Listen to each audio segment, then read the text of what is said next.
안녕하세요. 대전 강남한의원 우소영 원장입니다. 오늘은 큰 정신적인 스트레스, 충격을 받으신 이후에 혀가 아프게 된 케이스에 대해서 말씀드리겠습니다. 스트레스를 받은 이후에 혀가 아프게 되시는 분들이 참 많은데요. 만약에 우리가 사랑하는 가족이 사고를 당했거나 큰 병에 걸려서 병원에 입원해 있다면 굉장히 스트레스를 많이 받을 수밖에 없겠죠. 이분도 가족이 갑작스럽게 큰 병을 앓으시면서 병원에 오랜 기간 입원을 하고 계셨고 병 간호를 하시는 동안 너무너무 힘이 많이 드셨다고 해요. 잠도 제대로 못 자고 또 먹지도 못하고 하니까 체중이 갑작스럽게 몇 개월 만에 10kg 정도 쭉 빠지셨다고 합니다. 그래서 몸에서 이상들이 굉장히 많이 나타나게 됐는데요. 잠을 전혀 못 주무시니까 수면제를 드실 수밖에 없었고 그 외에도 우울증 약이나 안정제 같은 정신과 약도 같이 복용을 하셔야만 했다고 하고요. 어느 날은 갑자기 심장이 가슴이 너무 쥐어짜듯이 아파서 협심증인가 보다 하고 그 가족분이 입원해 계시는 병원에서 모든 검사를 다 받으셨대요. 근데 결과적으로는 심장은 정상이셨어요. 이러면서 어느 날 갑자기 혀가 아프기 시작하셨다고 해요. 처음에는 입맛도 없고 먹고 싶은 생각도 없고 음식을 먹어도 무슨 맛인지도 잘 모르겠고 그냥 먹어야 되니까 먹고 이러시다가 점점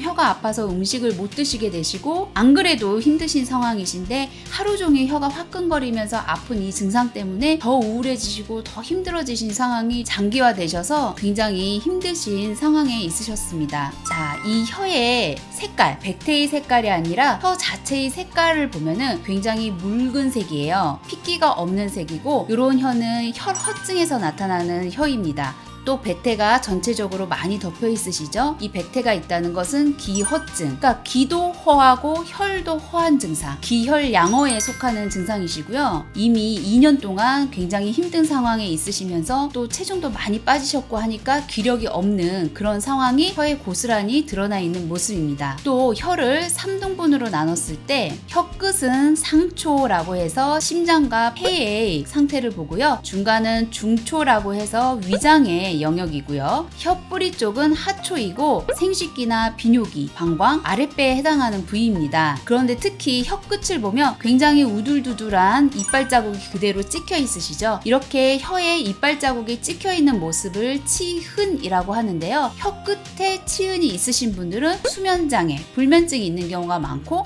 심장에 열이 있는 경우가 많습니다. 또 요로 부분이 요 앞쪽은 심장 부분, 요 가운데쯤은 위장 부분에 해당하는 영역인데요. 심장 영역에 이렇게 갈라짐이 있으신 걸로 봐서 심장에 부담이 많으셨구나 라는 것을 알 수가 있고요. 아까 심장이 조여드는 듯한 느낌이 있어서 혀심증이 아닌가 하고 검사를 받으셨다고 했잖아요. 그런 상황이 혀에 이런 모습으로 나타난다고 볼 수가 있습니다. 그래서 혀 끝은 심장, 그리고 혀 가장자리는 설변, 간의 영역인데 이 간의 영역과 심장의 영역이 이렇게 붉어져 있으신 분들은 심장에 열이 있고 또 간에 열이 있으신 분들에 해당하는 부분입니다. 이 간은 술을 마셔서 이렇게 될 수도 있지만 그거보다는 훨씬 더 많은 부분이 스트레스를 많이 받았을 때 간에 열이 쌓이게 되는데 간에 열이 쌓이면 이렇게 혀 가장자리가 붉은 모습이 나타나게 됩니다. 그래서 이런 혀를 치료할 때는 일단 허증을 채워주는 것이 먼저입니다. 기도 허하고 혈도 허하기 때문에 기혈을 채워주고 체력을 보충해주는 치료가 먼저이고요. 거기에다가 플러스 심장의 열을 빼주고 또 간의 열을 빼주고 또 심장을 안정화시키는 그런 약들이 들어가야 하고요. 또 정신을 좀 편안하게 해주는 한의학에서 그것을 안신이라고 하는데 안신을 시킬 수 있는 약들을 첨가해서 치료를 해야 되는 케이스였습니다. 오늘은 스트레스를 받은 이후에 혀통증이 생긴 그런 케이스에 대해서 알아봤는데요. 혀에는 우리 몸에 대한 정보가 많이 드러나 있으니까요. 때때로 거울로 내 혀에 이상이 없나 살펴보시고 만약에 이상한 것이 발견되시면 가까운 한의원에서 진찰을 받아보시면 건강관리에 도움이 되실 것 같습니다. 오늘도 건강한 하루 되시고요. 행복한 하루 되시길 바랍니다. 감사합니다.